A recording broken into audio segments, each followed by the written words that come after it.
Amigos, ¿cómo están?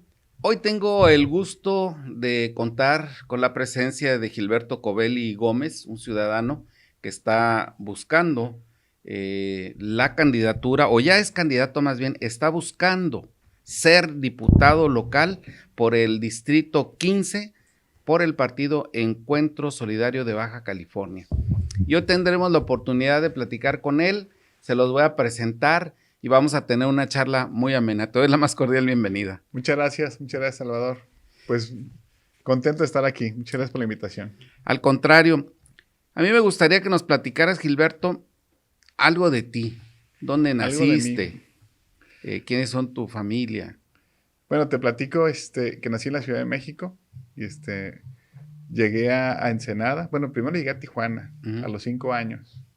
Llegué a Tijuana a los 5 años, estudié mi kinder en el Corazón de Jesús, ahí en La Cacho, y luego estudié mi primer y segundo de primaria en el Mentor Mexicano, también ahí en La Cacho. Y de ahí mis papás me trajeron a los 8 años a Ensenada.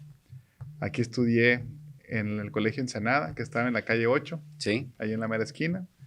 Y de ahí estudié mis últimos 2 años en la Héroes de Baja California, en la calle 10 sí. y Ryerson. Y posteriormente estudié en la Amigoni, en la Héctor Amigoni. Luego me salté la barda y llegué al Covach. Y después estudié en la UABC. Cimarrón. Fíjate que estudié 6 semestres la carrera de Ingeniería Electrónica aquí en Uh-huh. la UABC, en el campus del Sausal. Y después, yo les digo que por defensa propia, y te platicaré por qué, estudié Derecho en la UABC, en el campus de Tijuana. Fui la última generación que fui y vino todos los días. Y muy contento de ser cimarrón y de la formación ahora sí que me entregaron. Fíjate que hay una historia interesante con todos los estudiantes que tuvieron que ir y venir a Tijuana porque a las 2, 3 de la tarde estaban los camiones ya encendidos para irse y eran las 11, 12 de la noche que llegaban aquí. Bueno, depende de los horarios, ¿no? A Claro, veces era más temprano, pero era una aventura todos los días. pues yo te voy a platicar que mi secundaria y mi prepa la hice en el turno de la tarde, Ujú. en la Amigoni y en el Covach. Y cuando decidí estudiar Derecho, la hice en el turno de la mañana. Entonces a mí me tocaba levantarme a las 5 de la mañana, salir a las 5:30, llegar a las 7 de la mañana a la escuela en Tijuana y regresar obviamente a Ensenada en cuanto terminábamos clases. Fue una etapa de mucho sacrificio para los estudiantes. Sí, ahí me tocó prácticamente 4 años ir y venir. Solamente el último semestre me quedé a radicar en Tijuana, pero los primeros 4 años iba y venía todos los días. Tenía actividades de negocio con mi familia, tanto en el restaurantes como en un proyecto que hice en mi primer semestre, que fue un banco de alimentos y materiales para Ensenada, junto con mi hermano.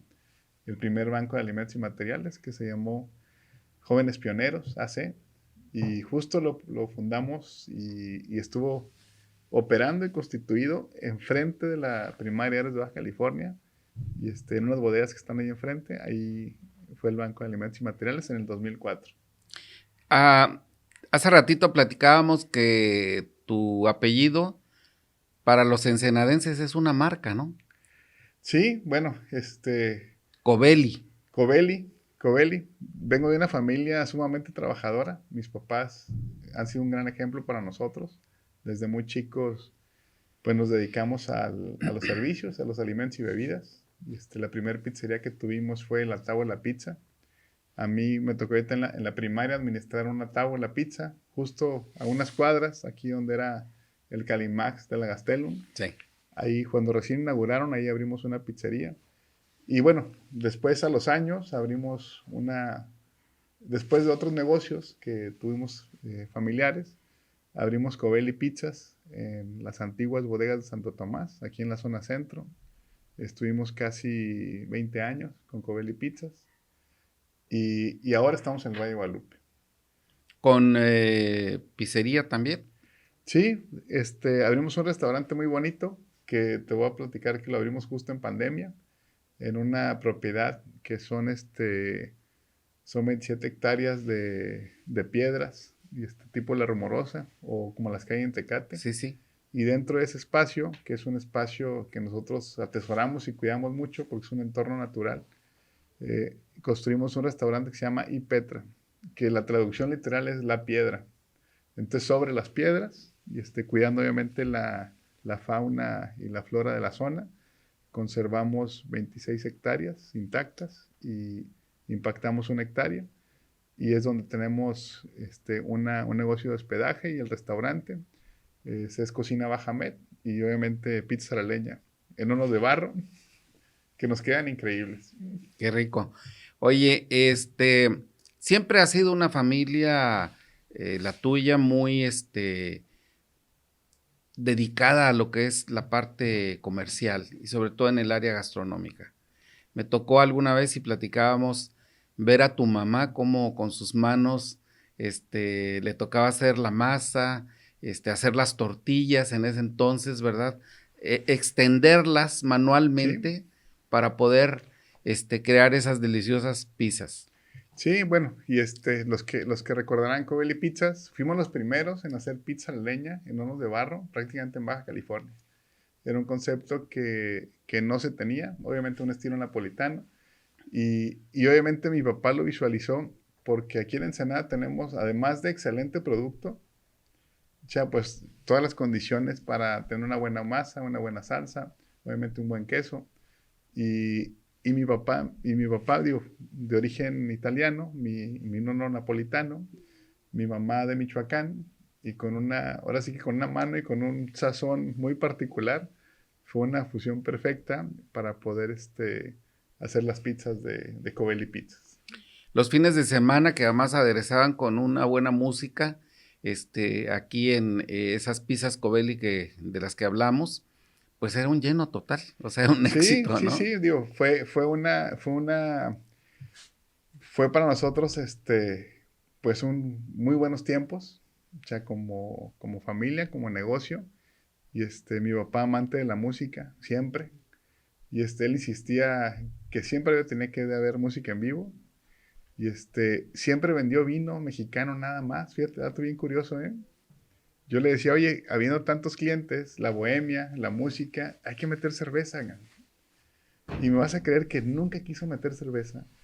Él decía, no, con vino, siempre vino. La memoria que tengo de mi papá desde chico es de que todos los días en la casa se abría una botella de vino. Era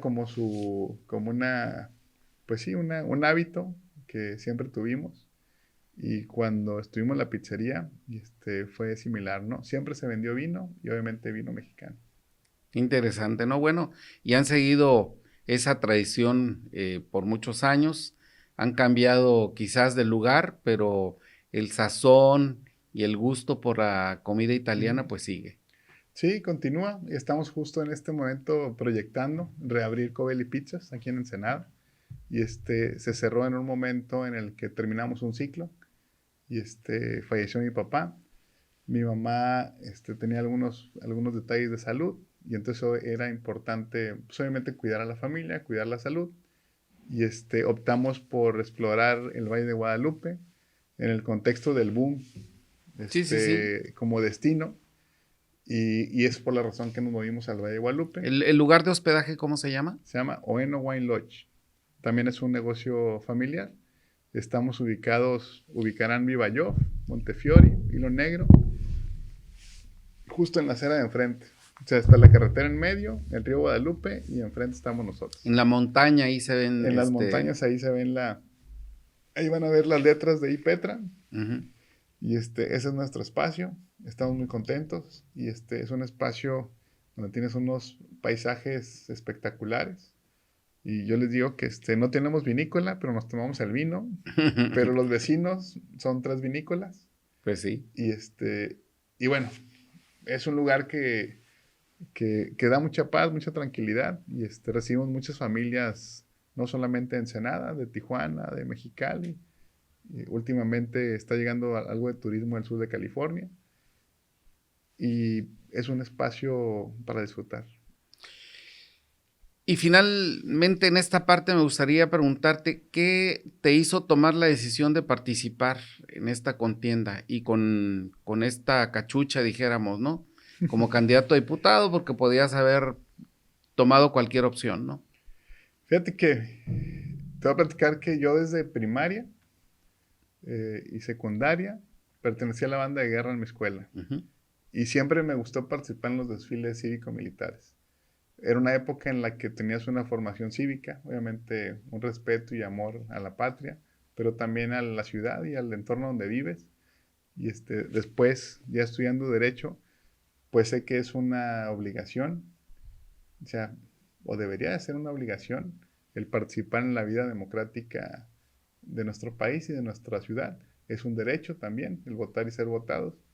Y en esta ocasión, dadas las condiciones que estamos viendo no solamente la ciudad, sino la condición que vivimos en nuestros negocios, en nuestra familia, en el entorno, decidimos participar por un partido local, que es el Partido de Encuentro Solidario, que es el PES, que es la segunda fuerza política a nivel estatal, solamente superada en votos por el gobierno actual.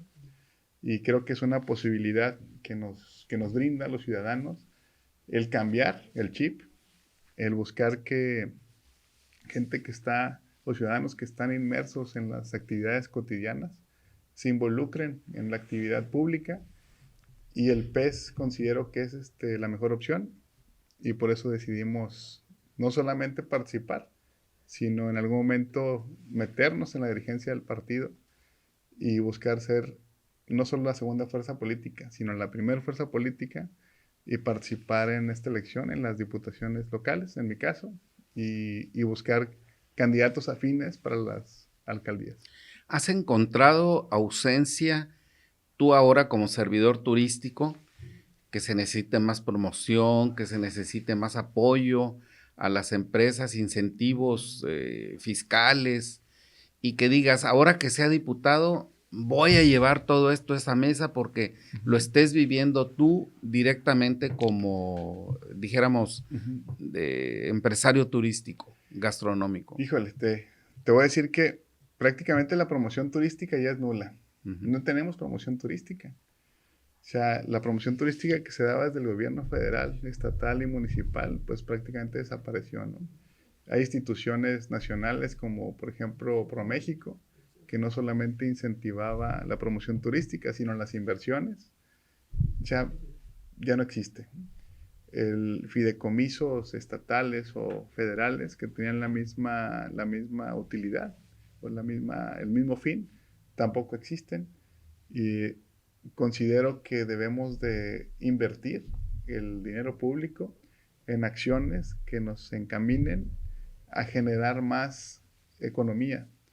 Y eso, pues obviamente, no solamente es la promoción turística, sino es el generar infraestructura hacia los destinos turísticos, generar los entornos sociales de los destinos turísticos, como son las delegaciones o los poblados que tenemos en la periferia, tanto en Rosarito como en Ensenada. Y si hablamos particularmente del Valle de Guadalupe, yo deseo, como una iniciativa, promover una ley de fomento a la industria vitivinícola y toda su cadena de valor, que esté encaminada no solamente a promover el vino o el cultivo de la vid como sector primario, sino a etiquetar presupuesto público para infraestructura, para los poblados que están dentro de las regiones vinícolas de nuestro estado, y equipamiento urbano, obviamente. Encontramos lugares como El Porvenir, como Zarco, como mismo San Antonio de las Minas, que no solamente carecen de una infraestructura hídrica, sino que no tienen plantas de tratamiento, no hay un manejo adecuado de los residuos. Estamos contaminando los mantos freáticos, no solamente nos los estamos sobreexplotando, y prácticamente las canchas deportivas están abandonadas, las escuelas requieren de muchas necesidades.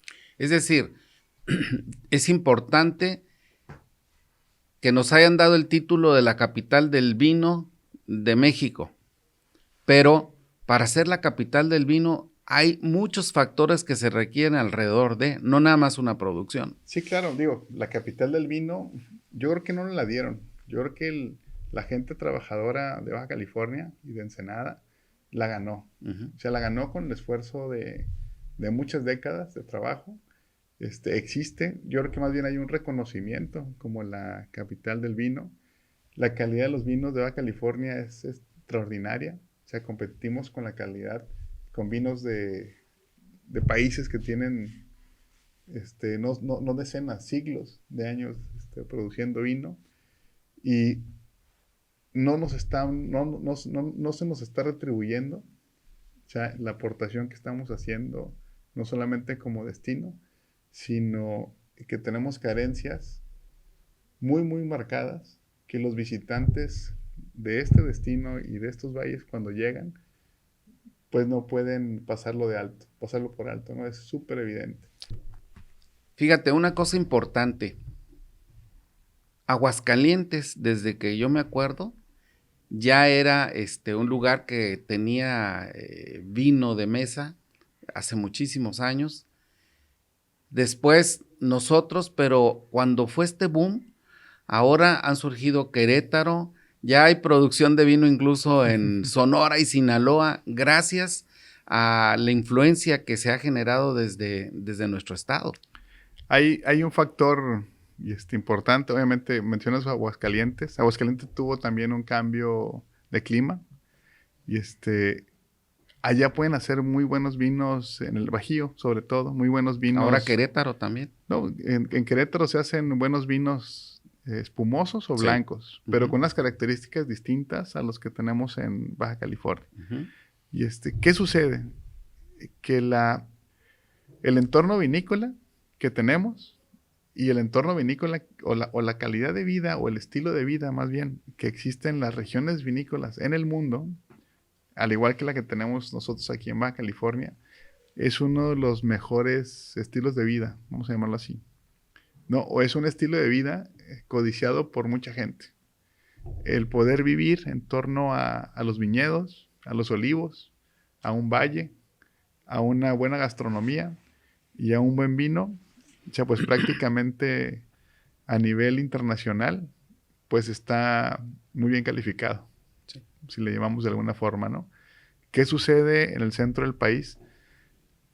Existen muchos proyectos muy grandes, muy bonitos, con inversiones que superan por mucho las inversiones que tenemos en Baja California, pero que responden a un tema inmobiliario principalmente, de estilo de vida, y no a un tema de producción de vino de calidad. Obviamente, el vino que están produciendo tiene otras características que también son aceptables, pero en el caso de la calificación o de la calificación del vino mexicano de Baja California a nivel internacional, pues aquí es donde destacamos por mucho. Ahora, pues te toca un distrito muy interesante porque prácticamente son dos ciudades. Estamos hablando de Rosarito, estamos hablando de Ensenada, estamos hablando de una zona muy importante que es rural y no sé cuáles son realmente, ahora que has recorrido, las necesidades que tienen cada uno de ellos. ¿Qué te han dicho? Híjole. Mira, yo digo que es uno de los distritos más dinámicos y diversos que tiene Baja California. En el contexto estatal, abarca pues un litoral bastante activo, o sea, de prácticamente de Rosarito al Ciprés. O sea, si recorres toda la zona de la autopista o de la carretera transpeninsular, pues es una carretera que tiene una gran movilidad. Es un distrito que posee 4 puertos, curiosamente. Yo digo que es la frontera con el mundo. En primer lugar está el puerto de Ensenada, que tiene pues una gran cantidad de marina mercante. El siguiente puerto de estas dimensiones está a más de 1,500 kilómetros al sur, dentro de México, obviamente. Tenemos el tercer puerto con mayor arribo de cruceros o de turistas vía crucero, o sea, en México, y el primer lugar en el Pacífico mexicano. Los otros 2 están hacia la península de Yucatán. Tenemos pues obviamente un puerto de pesca y referente a nivel nacional, donde se capturan y comercializan 6 de los productos o de las especies marinas, 6 de las 9 especies marinas más cotizadas del mundo. Tenemos un puerto energético, como es el puerto de Sempra Energy, o sea, donde no solamente tenemos el gas licuado que antes salía de Estados Unidos, bueno, antes entraba a Estados Unidos, ahora va a salir hacia Estados Unidos, pero también produce energía eléctrica con el mismo gas. Tenemos el puerto del Sausal, que es un puerto pesquero, obviamente, sería el tercero. Y tenemos un cuarto puerto que está en Rosarito, que es el de Pemex, que es donde llega todo el diésel y la gasolina que mueve a Baja California. Una carretera transpeninsular extraordinaria, referente por su belleza, yo creo que en todo México y en toda América. Tenemos un distrito que tiene actividades agrícolas, ganaderas, turísticas, de servicio, de industria de transformación, de maquila, con referencias gastronómicas como es la langosta de Puerto Nuevo, la comida baja med del Valle de Guadalupe, los mariscos de Ensenada. Pero también tenemos una zona rural muy productiva, con sectores primarios, y tienen una característica similar en estos años, y es un abandono total por parte del gobierno estatal, municipal y federal. Tenemos muchas acciones de inseguridad, tenemos delincuencia organizada que ya está haciendo de las suyas en todos los sectores primarios, tanto en el mar como en la tierra, como en la sierra, como en el desierto. Y obviamente hay muchas necesidades en infraestructura, en calidad de vida, en equipamiento urbano, y eso nos estamos encontrando en los recorridos por todo el distrito. Hay descontento por parte de la ciudadanía.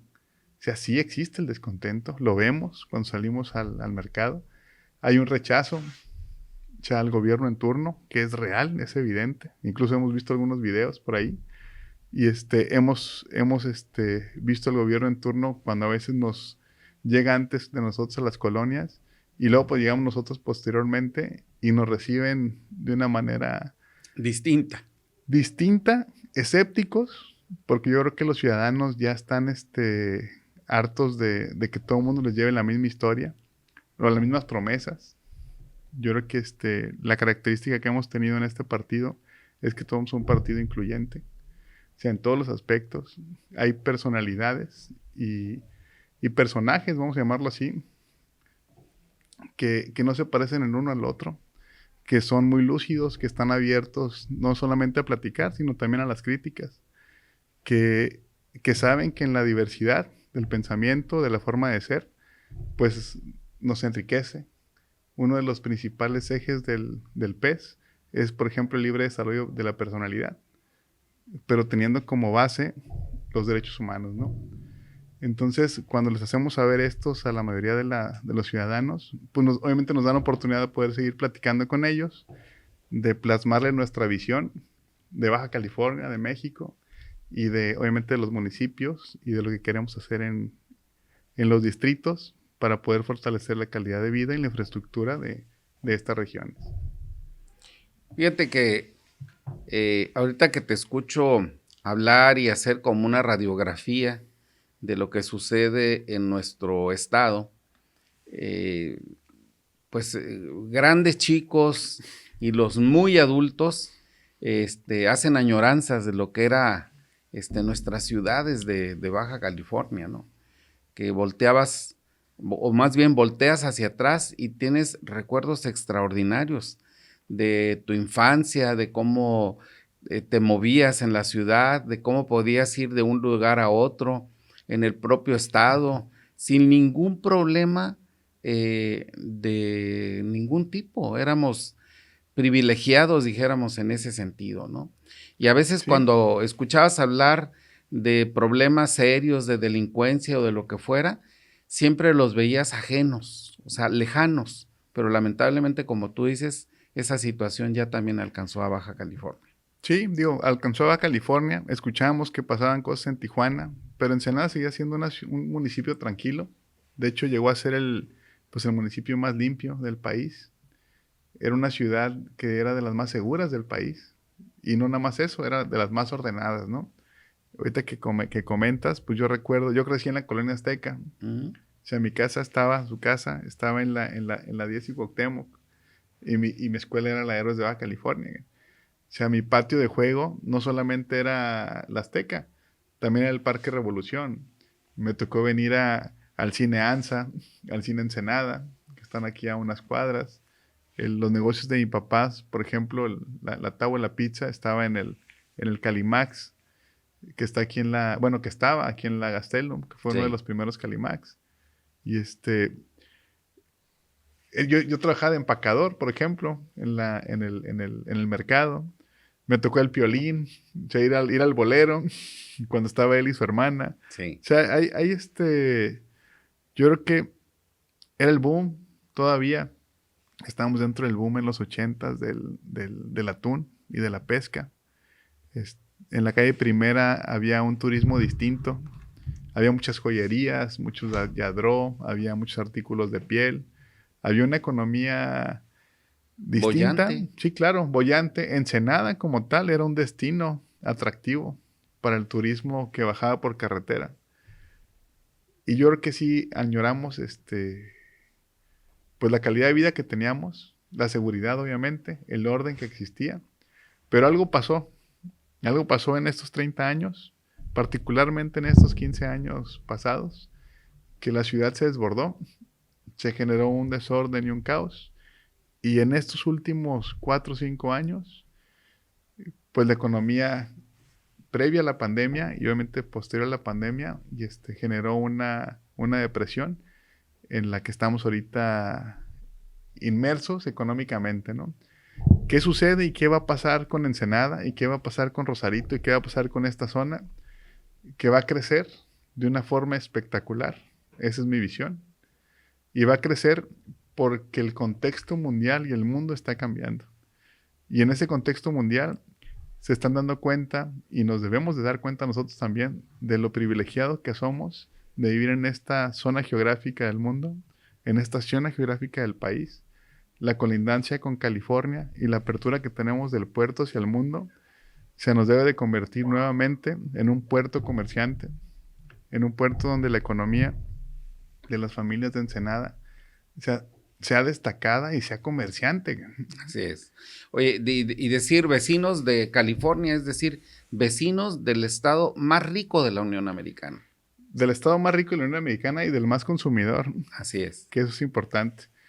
Y eso yo creo que nos lleva a creérnosla, a ser lúcidos, o sea, y conscientes del espacio y del momento que estamos viviendo, de la ubicación que tenemos y de prepararnos para lo que pueda venir, ¿no? Así es. Necesitamos resolver el tema del agua, necesitamos resolver el tema de los residuos. No podemos seguir contaminando la bahía y los ríos de la forma que se está haciendo en este momento. Necesitamos actualizar los planes de desarrollo urbano de toda esta región, que ya no solamente es Ensenada, ya estamos en una zona metropolitana. Así Compartimos con Rosarito, con Tijuana y con Ensenada, obviamente, características similares. Hay una interacción social, económica y permanente. Necesitamos un plan de movilidad adecuado, no solamente para la ciudad, sino desde aquí hasta la frontera. Y obviamente de aquí a San Quintín, para que las mercancías y todos los sectores primarios que generan riqueza puedan seguir continuando, bueno, puedan continuar con esa cadena de valor. Así es. Que genera beneficio a las familias que aquí habitamos. Estamos a punto de finalizar esta interesante charla. Nos faltó hablar, que es algo muy importante también, del crecimiento demográfico que hemos tenido y del arribo de tantas gentes que vienen con miras a irse a Estados Unidos, pero como que de pronto ven también a Baja California como un lugar extraordinario para vivir, comparado con las zonas en las que viven, y estamos hablando de gente de todo el mundo. Y quisiera aprovechar, digo, ahorita me comentas esto, y también para aprovechar y que invites pues a la gente a que vote. Sí, claro, bueno, comentarte que yo creo que Baja California se ha formado de migrantes. O sea, migrantes obviamente que llegaron. Pero antes eran nacionales, ¿verdad? Bueno, antes en el siglo pasado sí, pero previo a eso también hubo algunos extranjeros. Sin embargo, el contexto mundial que estamos viviendo ahorita, o sea, nos ha hecho ver que desde hace algunos años no solamente llegan de México, que siguen llegando, Ujú. o sea, sino de América Latina, de Centroamérica, del Caribe, y ahora con los movimientos que existen tanto en Europa como en Asia, pues están llegando también de Polonia, de Ucrania, de Rusia incluso. Ya vemos gente que está llegando del Medio Oriente y que viene con la intención de cruzar a Estados Unidos, a lo mejor en una forma inicial, pero se dan cuenta de las bondades y las grandes ventajas que tenemos por nuestra ubicación geográfica, por las riquezas con las que contamos, con las características del clima, por ejemplo, y se quedan aquí a vivir en Baja California. ¿Qué también está sucediendo? De la elección pasada a esta elección, tenemos cerca de 3.197.000, bueno, ciudadanos con derecho a votar. La elección pasada votaron cerca de 1.200.000 ciudadanos, 1.197.000 ciudadanos, y redondeando 1.200.000 ciudadanos. ¿Qué quiere decir? Que la mayoría de la gente no está votando. Y quien está decidiendo el gobierno que tenemos, la forma en que nos gobierna y cuestionando los resultados son prácticamente muy pocos. Yo quiero invitar a los ciudadanos de Baja California que tienen su credencial de elector a que este 2 de junio obviamente voten por el PES, voten por nosotros, por nuestros candidatos. Se van a dar cuenta que en la boleta no solamente viene el nombre, viene el logotipo del partido y la fotografía del candidato. Y que sea una fiesta cívica, que salgamos todos a festejar, que ejerzamos nuestro derecho, porque si no hacen un buen gobierno, quienes estén en la siguiente elección, o más bien quien gane la elección, todos tenemos que señalar y reclamar y buscar que sí mejoren nuestra calidad de vida y que cumplan con su responsabilidad. Pero para poder exigir tenemos que votar. Lo primero, pues hay que participar y hay que votar. Así es. Gilberto Covelli, ha sido un grato placer de veras estar contigo. Una charla muy interesante, ilustrativa, que realmente nos traes información importante de lo que está aconteciendo, no solamente en Ensenada, sino el resto del estado, y de lo que se puede prospectar a futuro, sobre todo con mucho positivismo. Te agradezco mucho que hayas estado con nosotros el día de hoy. No, hombre, muy agradecido. Muchas gracias por la invitación. Claro que sí. Amigos, hemos concluido con esta interesante charla. Espero que haya sido de su completo agrado.